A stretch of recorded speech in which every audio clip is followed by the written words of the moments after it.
خدمت فاونډیشن دلته یو زبردست اقدام اوچت کړ چې دې ځای څومره لامبوزن ملګري دي هغه راجمع کړل دلته ورته ټریننګ ورک تقریبا 140-45 پورې غوطهخور ټیم عیسی د الخدمت د پلیټ فارم لاندې واغسته. هغه غوطهخور کوم ټیم دی د هغې ګیدرینګ وشو ټول چې موسم را روان دی او الخدمت فاونډیشن په هره موقع باندې خپل ځان تیار ساتي. لا دې نه کړي چې داسې ناخوشګواره واقعه چې ته راشي او که په سیند سمندر کې دریاب کې په نهر کې چې ته څوک ډوبېږي نو الخدمت فاونډیشن سره به رابطه هم کوي. د الخدمت فاونډیشن چې کوم رضاکار ټیم دی خصوصا هغه غوطهخور کوم ټیم دی د هغې ګیدرینګ وشو او دا د راتلونکي مونسون حوالې سره تیاري وه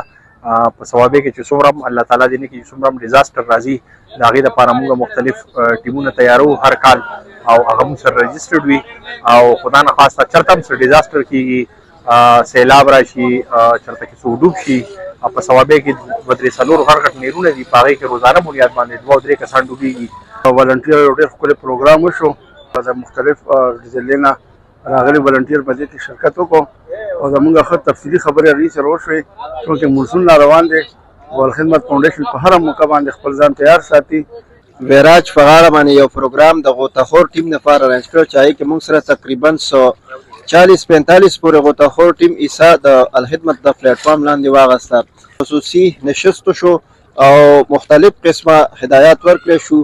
او هغې د الخدمت سره د بھرپور تعاون یو اراده وکړه چې موږ به انشاءالله په نیکسټ کې د الخدمت ټیم سره بھرپور تعاون. دلته یو زبردست اقدام اوچت کړ چې دې ځای څومره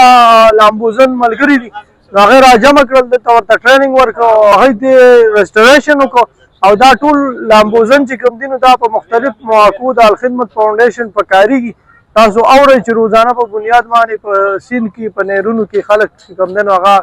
ډوبېږي نو د دغه ژوند بچ کولو دپاره دا یو اقدام دی. بل مونسون بارانونه چې کوم موسمیاتو والا تجزیه ورکړې ده چې دا ځل 35% سیواب بارانونه کېږي د سیلاب او مختلف خطرات